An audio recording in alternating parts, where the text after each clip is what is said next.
마귀는 영적 존재이기 때문에 인간으로서는 전혀 그 존재성을 인식할 수가 없습니다. 그래서 마귀는 사람들이 마귀가 없다 그렇게 믿기를 바란대요. 그러면 뭐 전혀 인간이 확인할 수 없으니까 지멋대로 다 할 수 있지 않습니까? 뿐만 아니라 마귀는 마귀의 역사를 사람들이 성령의 역사로 알길 바란다는 거예요. 그럼 마귀의 역사하는 거 성령으로 역사로 알면은 사람들은 점점 마귀가 더 역사를 하길 바랄 거 아니겠습니까? 성령의 역사로 착각하니까.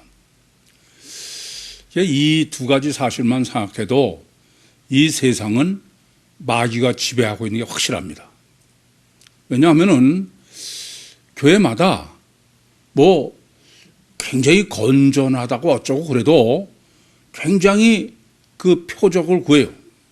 신유사역을 하러 들고 뭐 지난번에도 또 말씀드립니다마는 예수 동행 일기를 쓴다는 교회는 뭐 절대로 마귀 같은 건 상관이 없는 것 같은데 뭐 그 금요일마다 그 은사 집회를 연대 신유 집회를 예수님께서도 마태복음 16장 1절부터 4절에 표적을 구하는 세대를 악하고 음란한 세대라고 그랬어.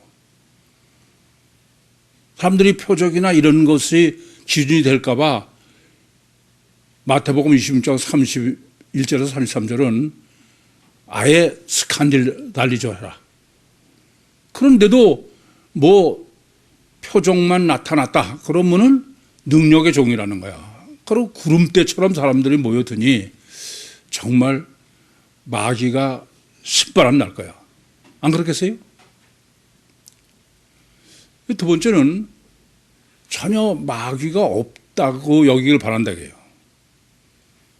이것처럼 완전한 마귀의 성공은 없는 것 같아. 이게 뭐냐면 원죄죠.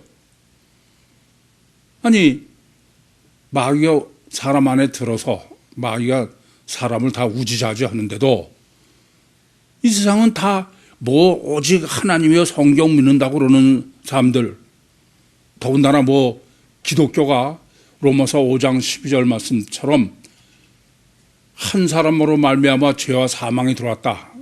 이 원죄가 확실한 얘기인데도 그런데도 이 세상의 기독교는 원죄는 관념이고 실제는 뭐예요? 자범죄야. 그러니 마귀는 신나지. 자꾸 야 인마 네가 잘못한 거야. 그러니까 이를 악물고 마귀를 위해서 사는 사람이 인간이니까 더군다나 예수쟁이니까 누가복음 4장 6절 말씀처럼 이 세상은 마귀가 지배하고 있는 것은 확실한 것입니다. 사실 그 기독교나 또는 뭐 유대교, 회교, 유일신, 성경 말씀이 절대라는 유일신 종교가 이 원죄를 정립하지 못하고 있다. 그건 참 사실 납득이 되지 않는 것입니다. 원죄라는 게 뭡니까? 하나님께서 아담에게 너 동산의 각종 나무는 마음대로 실과는 먹어라. 근데 선악을 알게 하는 실과는 먹지 마라. 먹으면 너 틀림없이 죽는다. 그렇게 경고를 하셨음에도 불구하고 성경이 증거하는 대로 아담이나 하와는 젊은 사람들이야. 건강해. 뭐 완전한 에덴 동산에 있는 사람들이야. 먹으면 잘 된다는 게 아니라 죽는다는데 근데 아니 그걸 먹다니 이게 도저히 말이 안 되는 얘기죠. 제가 볼 때는 정상적인 이성을 가진 사람이라고 그러면은 아주 목숨을 걸고 원죄는 정립하도록 하나님이 설정해 놓으신 거야. 그걸 그냥 아무렇지도 않게 넘어갈 수가 없잖아요. 먹으면 죽는다는데 먹었는데 그렇지 않습니까? 그런데 원죄 신학이 전혀 정립되어 있잖아. 이걸 보면은 저는 지난주에도 말씀드렸지만은 이 성경이 정말 하나님의 말씀이 아니냐, 하나님이 계시하신 게 맞느냐 안 맞느냐, 그런 것에 가장 논쟁의 대상이 되는 게 창세기다 그랬어요. 이 창세기는 하나님의 말씀을 믿지 않는 사람들은 그건 중동의 지방에 있는 창조설화를 그냥 편집해 놓은 이스라엘의 무협지다, 그렇게 여기지 않는 한, 아니 성경이 지금 지구상에 뭐 가장 건전한 유신을 믿는다는 데는 다 성경은 모세가 기록했다는 것을 아주 강변하고 있어. 그 말은 하나님이 100% 계시했다는 말씀이죠. 그렇다면은 그러한 모순에 대해서 고민하고, 제가 볼 때는 원죄 신학을 정립하는 필요냐, 안 할 수가 없어. 그런데 원죄 신학을 전혀 모르는 거예요. 그냥 실제는 자범죄만 문제고 원죄는 관념으로 돼 있는 거야. 전 이걸 보면서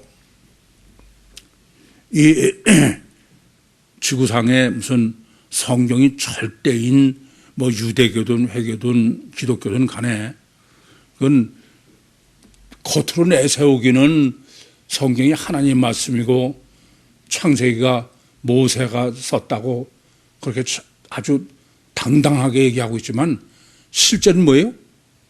실제는 이스라엘의 무협지를 믿는 사람들이야. 그렇기 전에는 원죄론이 전혀 백지라는 게 있을 수가 없어요.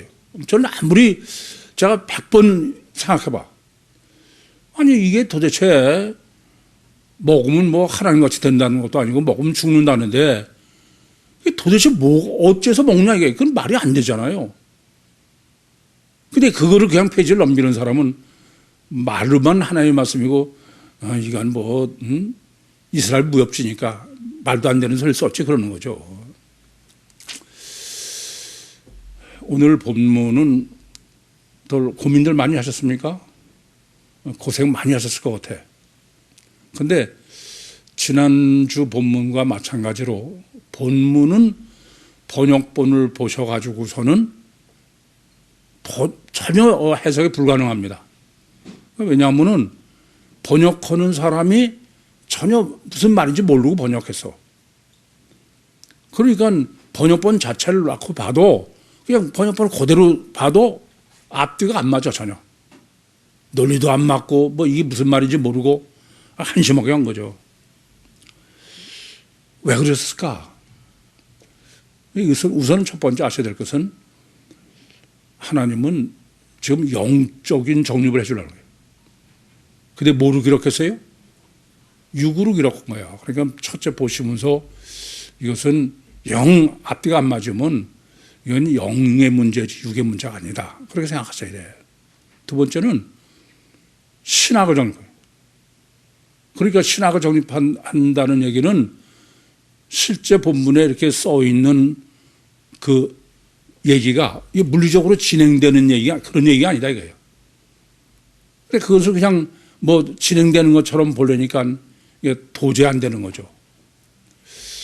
이 본문이 얼마나 정립이 저도 어려웠던지 간에 13절 한 절을 논리적으로, 13절을 정립하지 못하면 그 나머지는 전혀 안 되는 거니까, 이 13절이 지금 4절의 서론이니까 이거를 수요일까지가 씨름했어. 수요일까지. 이걸 어떻게 산뜻하게 논리적으로 정립해 드릴까.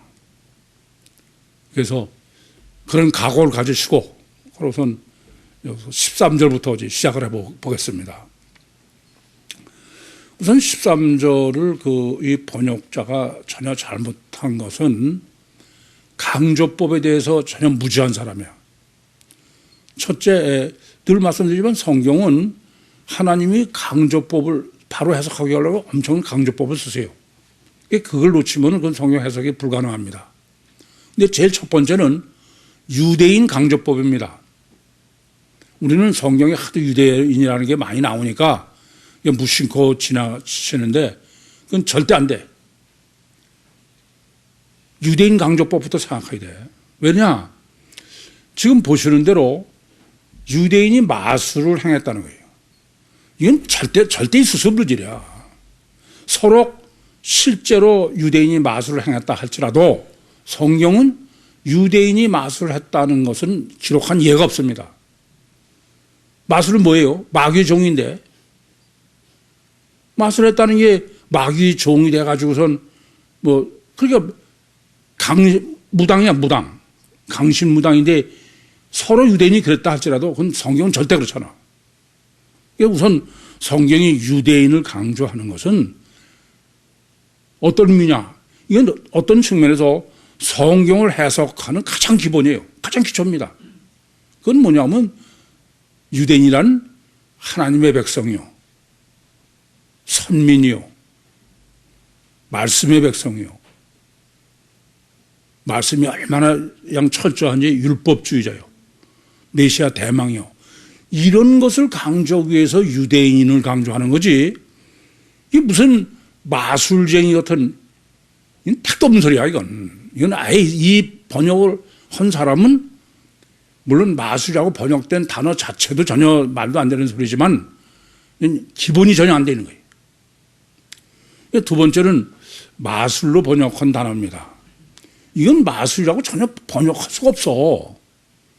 마술이라는 단어, 마술은 마태복음 2장의 마고이라든지 또는 같은 사도행전에도 사도행전 8장에 보시면은 그 사마리아 지방에서 빌립이 가서 하나님의 말씀을 전하고 그럴 때 마술을 행하는 시몬 얘기가 나와요. 그것도 마고의 마귀입니다. 근데 왜 그 단어를, 이건 그 단어가 아니라 호크리조라는 단어야. 이건 마술하고는 아예 상관도 없어요. 근데 왜 이 단어는 먼저, 이 단어는 어떤 거냐면요. 마태복음 5장 33절에서 37절에 보시면은 예수님께서 옛사람에게 말한 바 주께 맹세한 것을 지키라 하였다는 소리를 너희 들었으나 난 너희들에게 이르노니 도무지 맹세하지 말라 해요. 그 맹세예요, 맹세. 맹세가 호크리조야. 야고보서 5장 12절도 무엇보다도 맹세하지 말라 해요. 그 맹세가 왜 그래요? 맹세는 인본이에요, 신본이에요? 신본이야. 맹세는 고착이에요. 자기 의지적 결단과 극기와 노력으로 그야말로 인간 만세야, 인간 만세. 인간의 의지적 결단과 노력으로 뭘 이룬 그 아예 하지도 말라 그런 건데 참 기가 막혀. 그렇게 물어볼게요.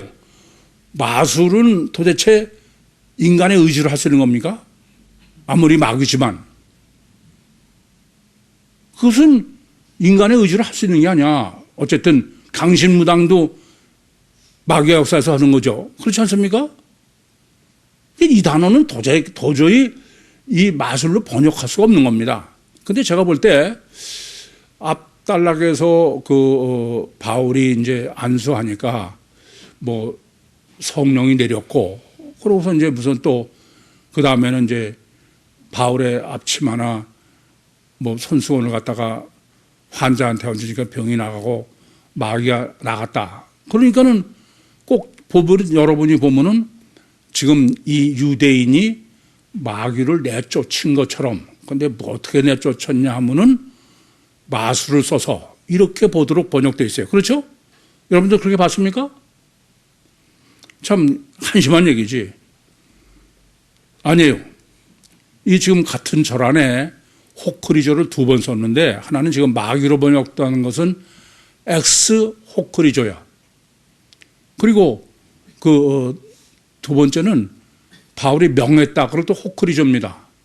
그 호크리조를 하나는 마술로 하나는 명으로 봐. 그 도대체 이 번역자가 본문이 뭘 말하는지를 전혀 모르고 하는 짓이야. 그래서 본문에서 말하는 호크리조는 인본, 의지적 결단과 노력, 죄로 하면 무슨 죄예요? 자범죄죠. 그러면 지가 다 하는 그런 문제. 그래서 지금 이 본문은 호크리조를 엄청 강조한다. 세 번째는 지금 그 악귀예요. 악귀도 이건 안 되는 거예요. 왜냐하면 악귀라고 그러려면은 포넬로스 다이모니아나 또는 포넬로스 디아볼로스로 해야 돼. 근데 본문은 포넬로스 푸니마입니다. 악령이에요. 악령. 그리고 지금 악기 들렸다고 하려고 하면은 에코, 영어로 have죠. 소유. 악령을 소유하고 있는 사람입니다. 무슨 말이냐면은 원죄예요. 원죄. 그래서 이걸 지금 세 번이나 썼어요. 지금 13절에서는 악령을 소유한 사람 원죄의 의미를 썼고 그 5절에서는 그냥 악령으로 자체로 그리고 16절에는 그 악령 들인 사람 이거는 미리 악령의 실체성, 영의 실체성 때문에 그래서 지금 본문은 원죄론을 정립해요. 원죄론을 악령이 속에 있는 에코 포르네오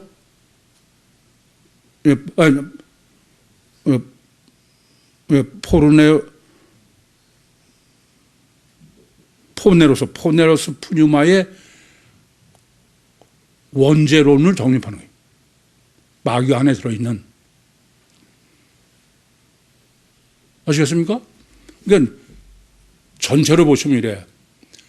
사도행전 18장 1절부터 17절에 이중체 신학을 5번이나 강조하면서 중복해서 증거했죠. 이중체 신학을 정립하고 지금 창세기 행전 19장 1절부터 앞에까지 10절까지는 성령 침례 구원의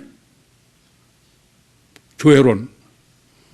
그러면 성령 침례 교회론을 정립하려면 이중체만 정립해서 되는 게 아니야. 뭘 해야 돼요? 원죄해야 돼요. 왜요? 주님의 구원은, 하나님의 구원은 원죄이기 때문에. 그러니까 사도행전 18장부터 적어도 번역하는 사람이 생각했어도 본문은 이렇게 이건 아예 전혀 번역이 말도 안 되게 한 거야. 그럼 이제 13절 서론을 전체를 보겠습니다. 우선 13절 시작이 본문은 그 시작 자체가 무슨 어떤 유대인이 이렇게 되어 있지만 헬라어 원문의 시작은 에피케이레오라는 겁니다. 에피케이레오라는 것은 무엇을 처음으로 시작했다 이거예요. 착수했다 이거예요. 착수. 그래서 시험으로 번역한 거야. 시험이라는 거는 뭐 안 하던 걸 해보는 거 아니에요?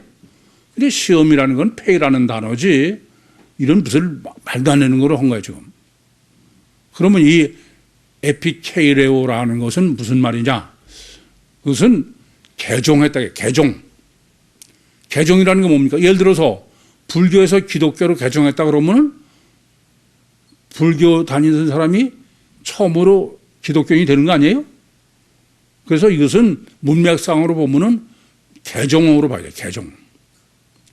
그럼 제일 첫 번째 이 유대인의 지금 유대인의 개종론으로 정립하는 겁니다. 그럼 맨 처음에 유대인은 어떻게 개종했냐?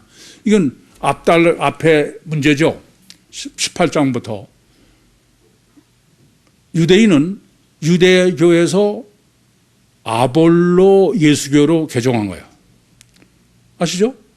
아볼로는 메시아가 예수인지 알았지만은 그 사람은 뭐만 알아요? 요한의 침례야. 세례입니다. 그러니까 자범죄를 해결하는 문제야. 따라서 첫 번째 지금 이 유대인이 뭐로 개종했다는 것부터 시작해야 되냐면은 아볼로 예수교. 이해되시죠? 무슨 말씀인지?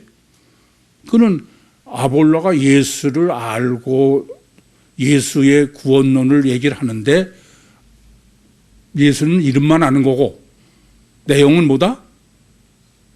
요한의 세례. 아시겠죠? 따라서 이런 얘기가 되는 거야. 유대교나 아볼로의 예수교나 다 문제는 뭐냐면은 자범죄가 문제고, 자범죄가 문제인 것은 호크리조가 문제인 거야. 자범죄 문제하는 건 네가 결단하고 네가 끊고 그런 얘기 아닙니까? 그러니까 지금 첫 번째는 유대교에서 아볼로 기독교로 예수교로 개종을 했지만 여전히 뭐예요? 자범죄의 문제요? 자기 의지요? 자기 결단의 문제다. 호크리조 자범죄의 문제다 이겁니다.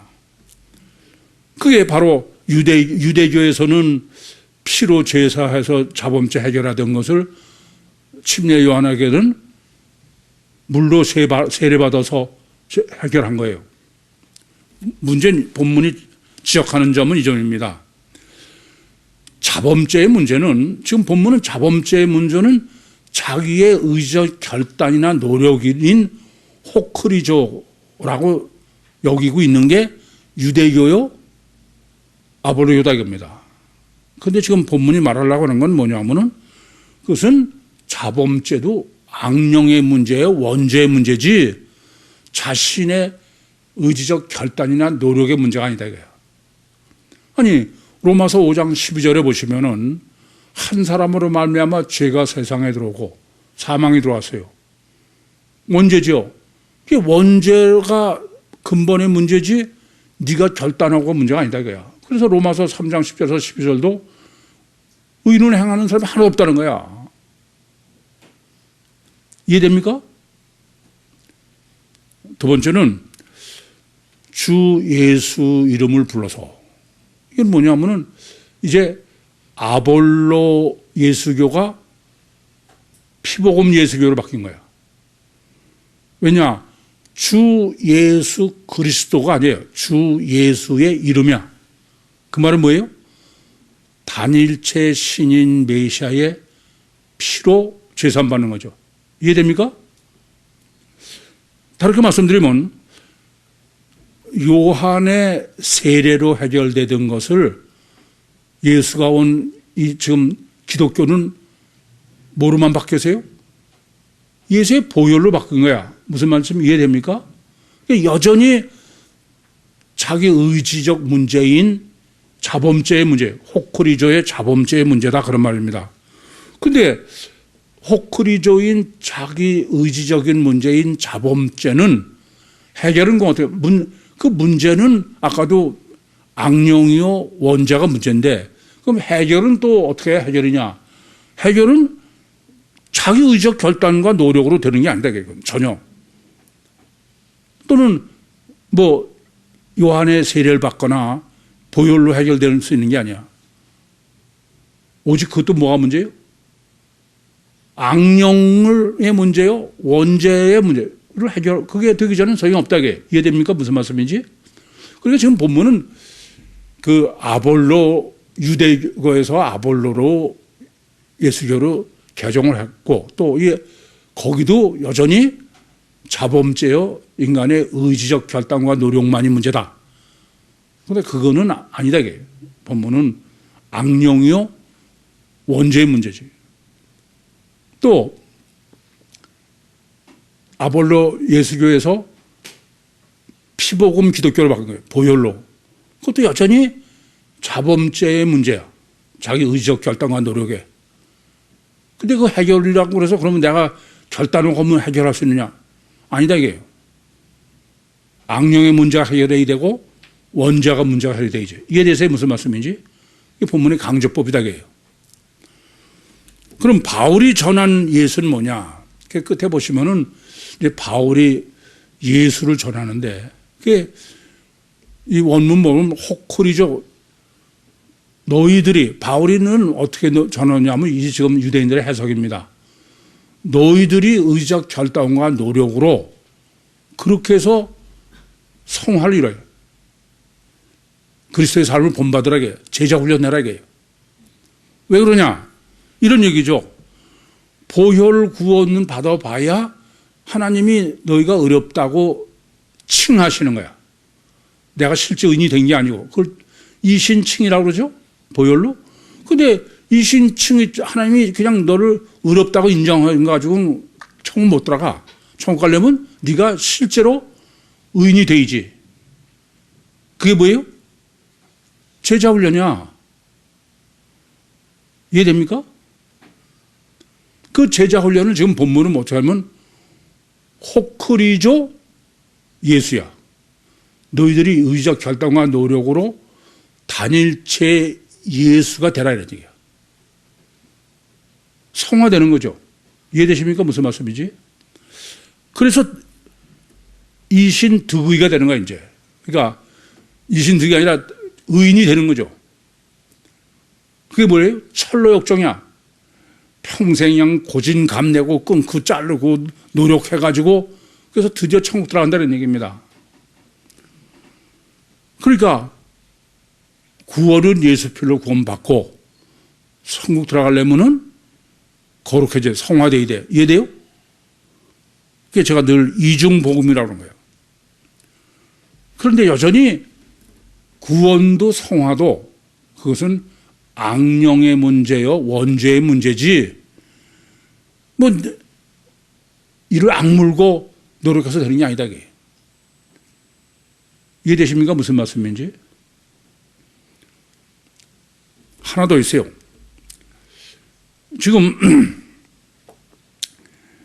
이 바울이 전하는 예수가 그를 얘기할 때 하나 더 문제가 되는 거는 바울은 앞에서 지금 안수하니까 성령 받고 무슨 기적이 일어나고 그랬잖아요. 그러니까 예수 보혈로 죄 사함 받는다는 얘기는 단일체 신인 메시아야. 그렇죠? 그건 이미 다 정립해서 아시죠? 그런데 그 단일체 신인 메시아인데 예수 이름으로 표적이 나타나는 거야. 사람들은 단일체를 믿는데 표적이 나타난다. 이해됩니까? 그게 앞에 아닙니까? 베드로, 그 바울이 주의 이름으로 뭐 안수하고 이렇게 해서 병 고치고 이해되세요? 그럼 무슨 문제가 생기면 이런 거야. 단일체인데 표적이 나타나. 그걸 제가 뭐라고 그래요? 예수 우상이라는 거예요. 아니 이중체면은 안에 하나님이 역사하는 그런 얘기가 되지만 이 물리적인 점에서도 또 초월적인 나타난다 이거야. 그것을 예수 우상인 거야. 그건 신비주의죠. 그래서 예수 피로 천국 구원이라는 것이 사람들이 믿게 되는 거야. 이제 보니까 단일체의 보혈인데도 기적은 이 땅의 문제가 아니니까. 이해됩니까? 그래서 지금 본문은 이래요. 13절에 다시 정리해드리면은 유대교도 오직 인간의 의지요 자범죄만이 문제야. 그렇지 악령이나 이중체는 전혀 모른다 이겁니다. 그런 얘기예요. 또 아볼로 예수교도 자범죄요 이중체의 원죄는 전혀 모른다 이거야. 이해돼요? 피복음도 여전히 자범죄의 의지의 문제지 이중체의 원죄를 전혀 모른다 이겁니다. 하나 더 있어. 본문은 바울도 이해돼요? 바울도 단일체의 우상이지 본문이 얘기하는 거는 이중체 원죄를 전혀 모른다 이겁니다. 이게 지금 13절의 강조야. 그럼 무슨 얘기가 되겠어? 이게 모르니까 끝나는 거예요?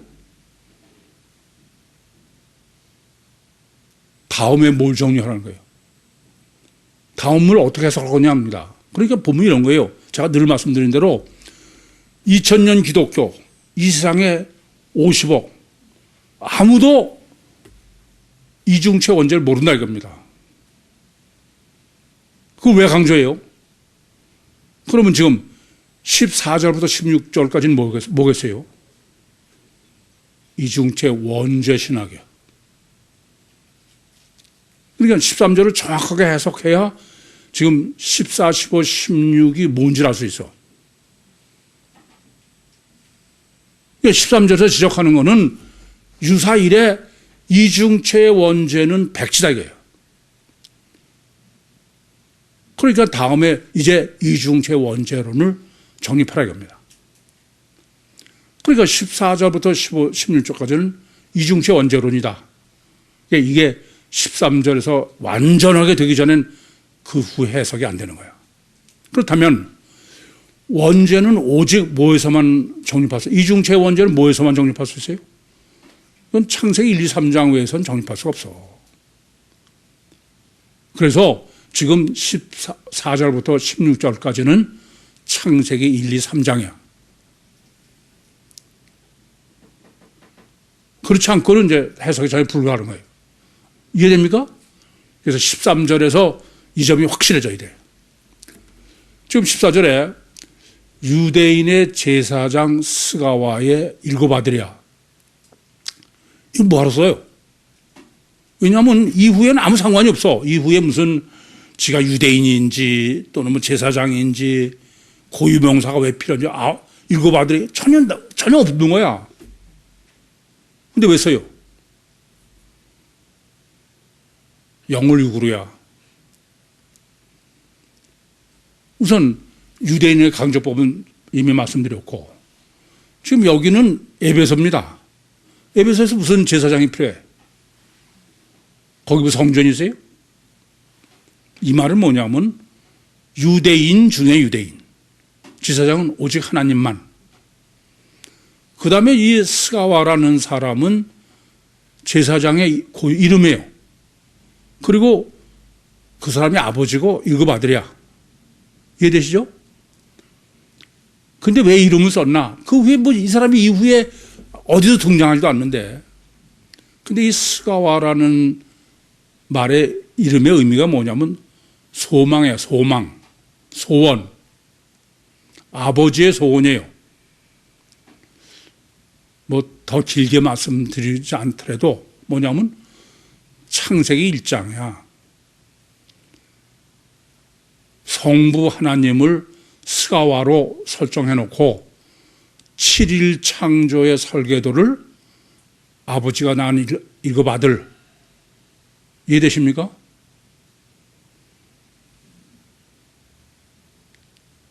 그래서 유대인 제사장 스가와의 일곱 아들에서 요거는 하나님이 창세기 1장을 설정해 놓으신 것이다. 그걸 놓치면 안 돼.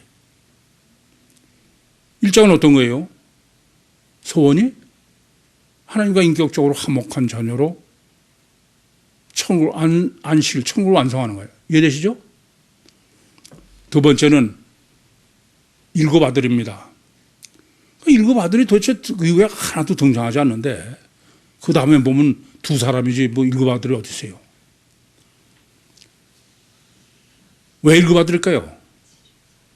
이게 놀라워. 7일 창조의 설계, 7일 창조. 육체우선이요, 가시적 결과가 절대요. 그게 뭐예요? 6일 창조야, 여섯 아들이야. 이 천지는 6이 절대고 다 그렇잖아요? 그리고 제7일은 뭐예요? 안 보이는 안식일이고 천국이야. 육체 우선 이중체를 기가 막히게 지금 설정해 놓은 거야. 이런 해석이 제가 어거지냐? 천만에요. 제가 늘 말씀드려. 성경에 7자를 강조하는 것과 6을 강조하는 건 전혀 다르다. 6은 뭘 강조하는 것이냐? 6은 육체. 그래서 계시록에도 666 나오죠? 뭐 666의 비밀? 그 666은 육체를 강조한 거야. 육체가 절대인 사람은 그 사람은 천국 못 간다는 얘기지. 또 솔로몬이 뭐 금 666달란트 666이죠. 육체가 절대인. 그래서 육체 우선을 6일 창조로 그리고 우선 보이지 않는 천국을 제7을 그러면서 그게 주체가 되게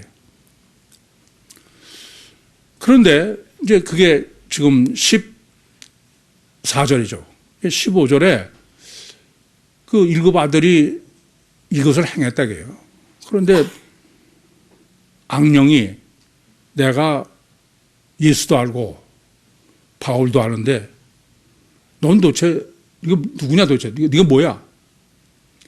이게 지금 뭐냐면 예수와 대비하고 바울과 대비하는 거죠. 그게 지금 유대인들이에요. 그렇죠? 어떤 유대인이에요? 유대교에서 아볼로로, 그래서 피복음으로, 그래서 단일체 예수 우상을 믿고 이런 사람이죠. 그 너는 누구냐? 그러니까 뭐냐면 예수와 다르고 바울과 다르다 그런 얘기죠. 뭐가 다를까요? 이 점입니다. 지금 본문에는 이 일을 행했다는 거예요.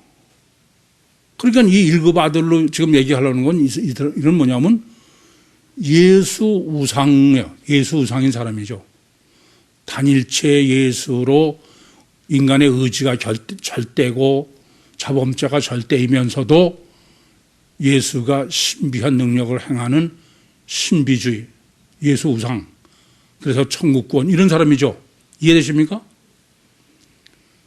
근데 내가 예수도 알고 바울도 안다. 이게 문제가 되는 거야. 지금 악령이 안다는 얘기는 뭘 안다는 얘기예요? 사람 속을 안다는 얘기야. 사람은 다 가서 결과밖에 보지 못한 그밖에 모르지만 초월적 존재는 하나님이든지 영이든지 속을 아는 거죠. 그러니까 이런 얘기예요. 너는 단일체 이중본능, 그러니까 이중본능으로 예수 우상을 네가 전하고 있고 그렇지만 너는 뭐다? 단일체라는 거예요. 이게 왜 이렇게 중요하냐? 창세기 3장에 언제 도대체 아담 하와에게서 하나님이 떠나냐 하는 겁니다. 근데 뭐 창세기 3장을 제대로 정립하지 못한 사람들은 선악과를 먹고 나서 떠났다는 거예요. 그래서 제가 세미나 때 하나님이 떠나서 선악과를 먹었냐, 선악과 먹고 떠나냐. 근데 이 세상의 모든 기독교는 먹어서 떠나다는 거죠. 아니다 이게 저는. 그게 지금 본문입니다. 예수 우상 요 상태에서는 지금 뭐라고 그러냐면 원죄를 범한 얘기가 아니에요. 왜냐하면은 지금 바울 예수 속도 알고 바울 그 속을 안다는 얘기는 예수님은 속에 하나님이 있는 사람이고 너는 아니다는 얘기죠. 단일체인데 이중본능이야. 예수 우상은. 그 말은 뭐냐 하면은 창세기 3장 5절에 뱀이 하와에게 너 선악과 먹어라. 그럼 내가 눈이 밝아 하나님과 같이 된다. 그랬죠? 그래서 먹어서. 그래서 제가 이렇게 말씀드려요. 만약에 바둑이한테 강아지한테 너 선악과 먹어 하나님과 같이 돼. 그러면 바둑이는 관심이 있어 없어? 단일체는 관심이 없는 거야. 근데 인간은 단일체인데 이중체인데도 단일체로 착각하고 있는 게 단일체 이중본능이죠. 이해되십니까? 무슨 말씀인지? 그러니까 육체우선이야 가십결과 절대니까 단일체라고만 여기고 있으면서도 여전히 사실은 이중체이기 때문에 이중본능이 있는 거야. 선악과 먹으면 하나님과 같이 되려고 그러는 거죠. 우상이죠. 그 예수 우상이야 지금. 그러니까 15절에서는 아직 선악과를 먹기 전에 뭐예요? 이미 하나님을 떠난 거야. 예수와는 다르다 이게 바울과. 아시겠죠? 무슨 말씀인지? 그래서 지금 실제로 창세기 3장에 이제 원죄를 실제로 정립하는 거예요. 그래서 선악과를 먹지 않습니까? 하나님과 같이 되라고 먹은 거 아니야. 그러니까 바둑이 같으면 하나님께 다른 관심이 없는데 이중체임에도 불구하고 단일체로 착각하고 있는 사람은 단일체이면서 이중 본능은 있다고 그랬어. 이해되시죠? 무슨 말씀인지? 그래서 선악과를 먹었다 그럽니다. 그게 이제 16절에서 정립해 주고 있는 겁니다. 16절에 우선은 그 악기 들린 사람으로 돼 있죠. 그게 뭐냐면은 헬라어 원문으로는 호 안드로포스 포넬로스 푸뉴마인데 악령이 든 사람. 그 말은 바로 악령의 실체. 아까도 말씀드렸죠.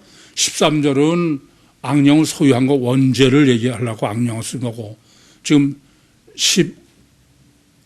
15절은 그 악령 자체, 그리고 지금 16절은 악령의 실체. 왜냐하면 원죄 실제를 정립해 주려고 그래요.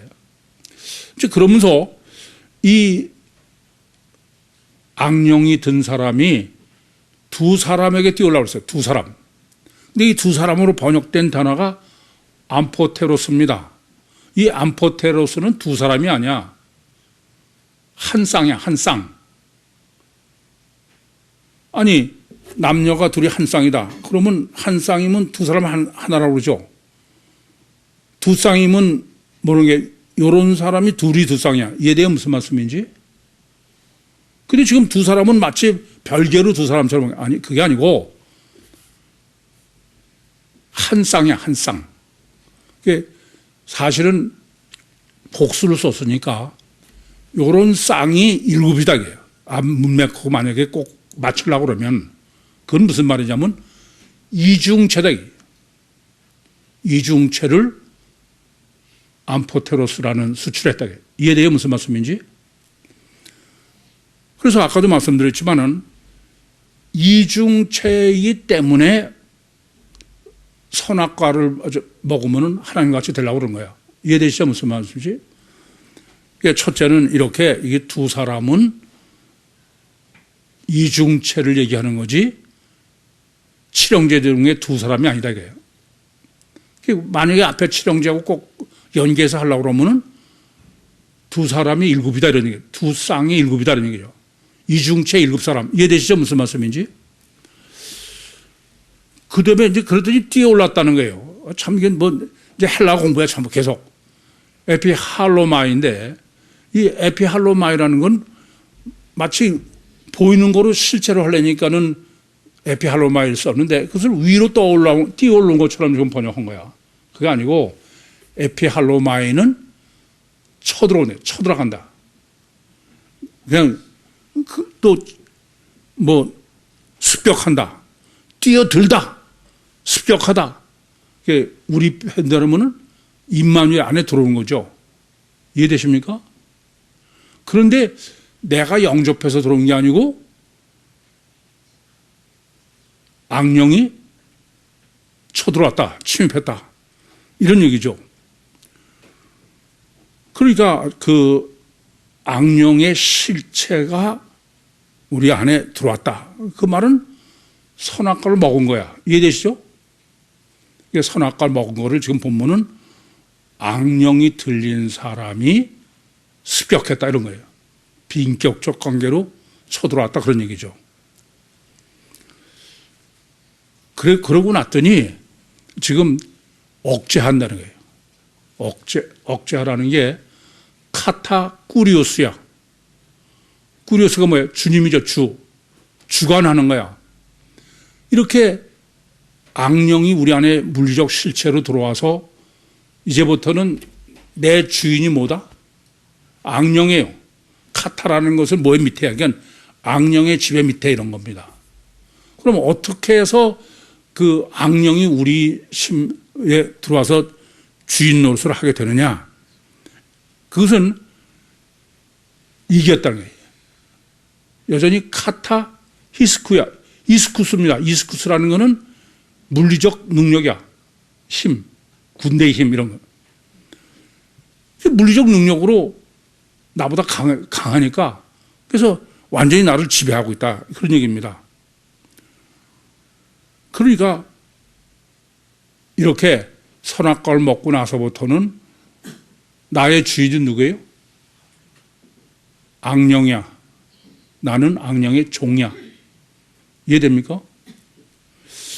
그런데 이제 이 선악과를 먹고 뭐가 문제냐면 창세기 2장 16절과 17절에 하나님께서 네가 선악과를 먹으면 틀림없이 죽는다 그랬어. 근데 뱀이 미혹하는 건 야, 그거 하나님이 사기친 거야. 왜 네가 죽긴 그거 먹으면 하나님이 같이 돼. 그래서 여자가 먹었죠. 근데 6절에 보니까는 아담이 보니까 여자가 먹었는데 안 죽었어. 무슨 기준? 육체우선의 가시와 결과죠. 그러니까 이미 하나님은 떠난 거죠. 그런 얘기죠. 그래서 먹지 않습니까? 그 말은 여자가 먹고 육체가 살았다는 건 영이 죽고 육은 샀다 그런 얘기예요. 근데 하나님은 뭐라고 그러셨냐면 영도 살고 육도 살았는데 선악과를 먹고 나서는 육은 살고 영은 죽은 거야. 이해되시죠? 그러니까 겉에 보기엔 멀쩡한데 죽은 거, 우리는 죽었다 그러죠. 근데 하나님은 틀림없이 죽는다 그래서 그러면 육도 죽어요, 안 죽어요? 육도 죽어. 네? 영생하지만 그냥 보면 산 것 같지. 그게 로마서 5장 12절이야. 죄와 사망이 들어온 거예요. 결국 죽는 거죠. 이해되십니까? 그래서 지금 보면은 이렇게 선악과를 먹어서 마귀가 우리 안에 들어와서 마귀 주인이 된 것은 어떤 상태가 됐냐. 그랬더니 상했다고 그랬어요. 이게 보세요. 이렇게 뛰어 올라와서 상했으면은 육체가 상한 거예요? 심령이 상한 거야? 육체가 상한 거로 보도록 지금 돼 있어. 근데 상했다고 번역된 헬라어 원문은 여러분이 잘 아는 트라우마야, 트라우마. 트라우마는 육체가 상한 거예요? 심령이 상하는 거예요? 심령이 상하는 거야. 선악과를 먹고 우리 심령, 마음이 죽었다 이거야. 이해됩니까? 제가 보면 성경 전체 중에 원죄를 이렇게 그냥 하나하나 그냥 정확하게 계시한 데가 없는 것 같아요. 너무 놀라워. 완전한 실체야. 그랬더니 벗은 몸, 그런데 벌거벗었다 이거야. 그게 위에 뛰어올랐다 그러고선 상했으니까, 그러니까 뭐 몸이 상해서 옷도 찢어서 벗었나? 그렇게 보도록 번역되어 있지만 이건 전혀 틀린 얘기입니다. 왜 벗었냐? 하나님께서 선악과를 먹으면 정령 죽는다고 그러셨음에도 불구하고 여자가 먼저 먹어서 그게 안 죽어서 그래서 남자도 먹었어요. 그게 창세기 2장 6절입니다. 그래서 벌거벗은 줄 알고 무화과 나무 잎을 엮어서 옷을 입었습니다. 그렇죠? 그런데 날이 서늘할 때 에덴 동산에 여호와의 거녀시는 소리를 듣고 아담과 그 아내가 숨었어요. 그랬더니 오늘 제목대로 여호와 하나님이 아담아 내가 어디 있냐? 그랬더니 그 대답이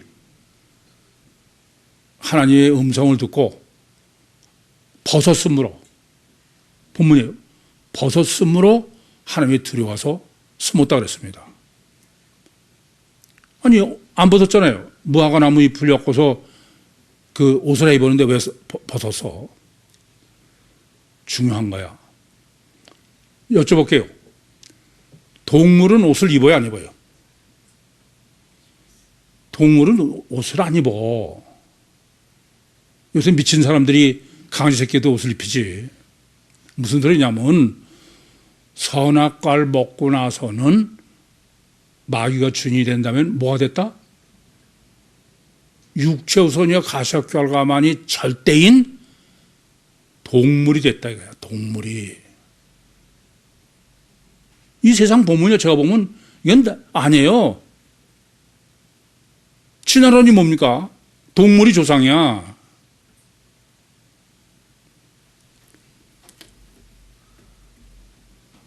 단일체 동물이 됐다 겁니다. 내 이중체 원죄론은 이렇게 아주 너무 놀랍게 정립해줘요. 그랬더니 그 집에서 도망갔다는 거야. 뭐, 아니, 지금 뭐, 그 집이 어디 있어? 어느 집안에서 지금 이루어지는 겁니까? 에케이노스, 에크. 휴거야. 이건 뭐냐 하면은 창세기 3장의 결론입니다. 창세기 3장 22절에서 24절에 보시면은 이 하나님께서 생명과의 길을 그룹들과 두루두루 하염검으로 지키게 해서, 그러고선 저들이 선악과를 먹고 이제 선악과를 아는 일에 우리가 됐으니까 손을 들어 생명과를 먹고 안 되겠다. 그래서 생명과의 길을 지키게 하고 둘을 에덴 동산에서 내쫓았어요. 그게 지금 본문 뭐예요? 짐승은 에덴 동산에 못 있는 거야. 단일체, 벌거벗은. 이해돼요? 내쫓긴 거야. 하나님은 떠나고 마귀만의 안에 있는. 그게 지금 원죄의 결론인 겁니다. 저는요, 이게 지금 13절은 서로냐, 그리고 14절서부터 16절까지예요. 이게 14절은 창세기 1장, 2장, 그리고 14절, 15절과 16절 2절에 원죄를 아주 실제적이고 완벽하게 정리해요. 아주 정말 놀라겠어요. 그래서 제가 설교 제목을 아담아 내가 어디 있느냐로 정한 거예요. 우선 아셔야 될 건요, 왜 하나님은 절대선 절대의인데 원죄를 범할지 미리 아세요, 모르세요? 아시면서 왜 인간을 육체 우선 이중체로 해놓으시고 또 선악과를 놓고, 그건 사실은 먹을 수밖에 없는 거예요. 먹을 수밖에 없는 겁니다. 왜 그러셨을까? 우선 우리가 먼저 이 점을 바로 해석하려면은, 하나님께서는 지금 6일과 7일, 7 아들로 한 것처럼 우선 아셔야 될 건요, 아예 설계를 어떻게 하셨냐면 육체 우선 가시적 결과가 절대로 해놓은 거예요. 무슨 말인지 아시겠어요? 그리고 주체인 영이여 하나님은 아예 처음부터 관념으로 해놓은 거야. 이해돼요? 무슨 말인지? 그게 관념하고 실제 했으면은, 아니, 먹을 리가 없죠. 뭐가 증거하느냐? 아니, 예수님은 안에 하나님이 계신 게 틀림없잖아. 근데 예수님도 요단강에서 침례받고 올라오시기 전까지는 안에 하나님이 계신 걸 몰랐어. 성령. 이해돼요? 무슨 말씀인지?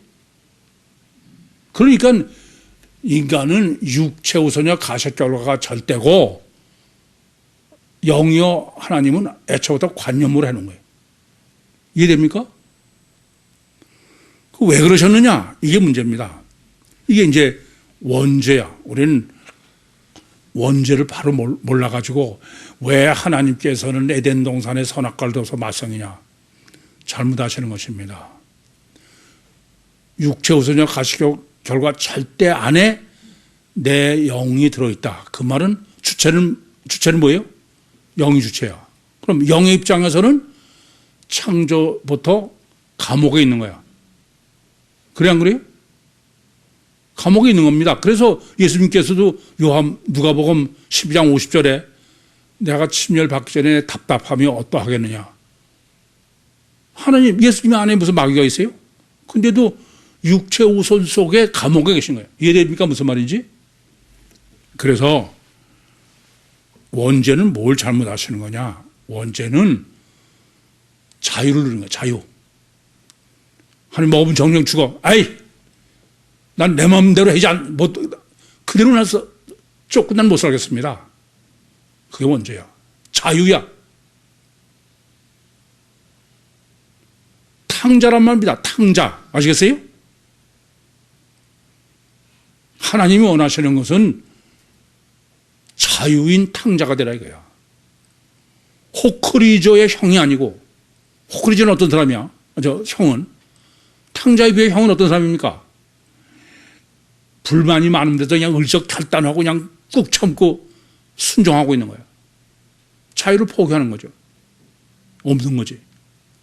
이게 원죄는 자유를 누린 거예요. 이걸 잊지 마셔. 저는 제가 놀이학교나 목회를 하면서 굉장히 이게 어려워요. 자꾸 자유를 제한하는 거야, 부모가. 안 된다. 오죽하면 저는 생명이 지장하고도 나더라. 그래서 이제 원죄는 자유를 일말하셔라. 그럼 왜 그러냐? 자유를 실컷 누려보라 이게. 그래서 이제는 아니야. 하나님밖에 없어. 그 외엔 아무것도 다 시겁절하는 거예요. 그게 전도서입니다. 그게 돌아온 탕자야. 이를 악물고 호크리죠 형이 아니라 완전 자유를 다 누려보고 그러고선 진심에서 나는 다른 거 필요 없어. 오직 하나님이야. 그래서 저는 찬송가 102장이 너무 좋아.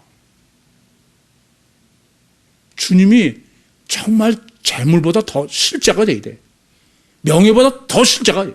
그게 더 이 땅의 행복보다. 그리고 이제 늘 그냥 예수 때문에 하고 싶은 것도 못하고. 전 아니다. 가서 해라 이거야. 그렇게 이를 악물고 평생 살아봐도 그건 참 절대 못 간다 이게. 잘못하시는 거예요.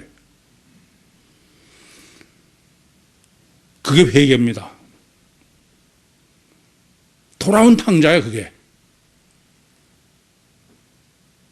아버지가 무서워서 온 게 아니야. 가장 좋아서. 그래서 주님은 누굴 기다리느냐? 원죄로 자유를 누린 탕자가 정말 회개, 나는 아무것도 필요 없습니다. 돌아온 탕자. 그게 고린도후서 11장 2절에 얘기하는 순결한 처녀지 호크리죠. 의지와 결단으로 자범죄 주지하는 게 아니야. 그건 전혀 가치관이 잘못된 겁니다.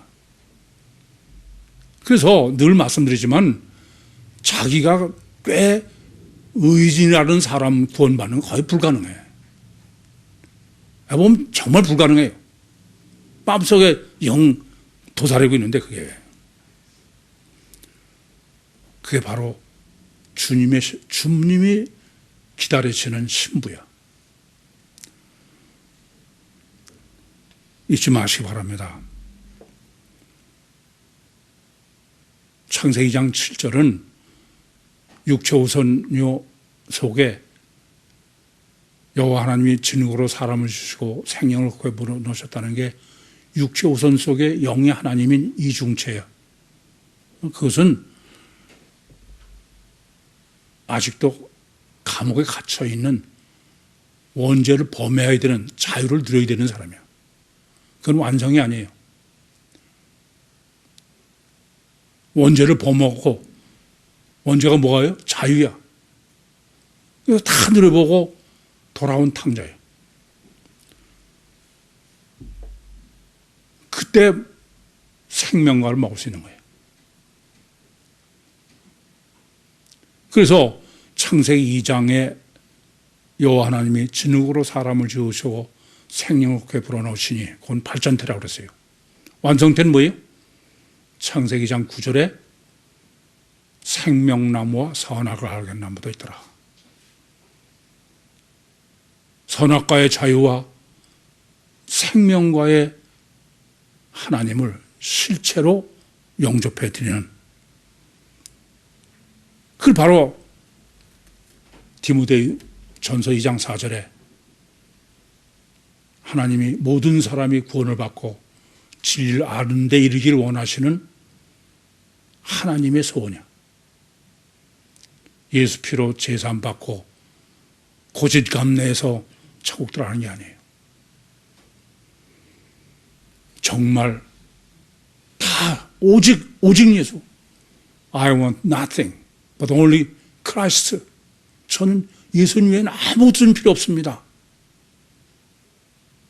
그런 순결한 처녀가 되셔서 예수님을 실제로 소유하는 도깨비 방맹이로 육신과 세상을 승리하시고 천국의 주인이 되시는 우리 모두가 되시기를 간절히 소원합니다. 기도하시겠습니다. 살아계신 아버지 하나님, 은혜와 사랑을 감사합니다. 여기까지 말씀하시고 인도하시고 역사하신 주님, 은혜를 더해 주셔서 선악과의 원죄의 참 자유자가 돼서 오직 주님만 소망하는 주님의 정결한 신부로 주님을 소유하는 종말 때 선택함을 받은 구유 모든 식구들이 되게 주시옵소서. 예수님의 이름으로 기도하옵나이다. 아멘.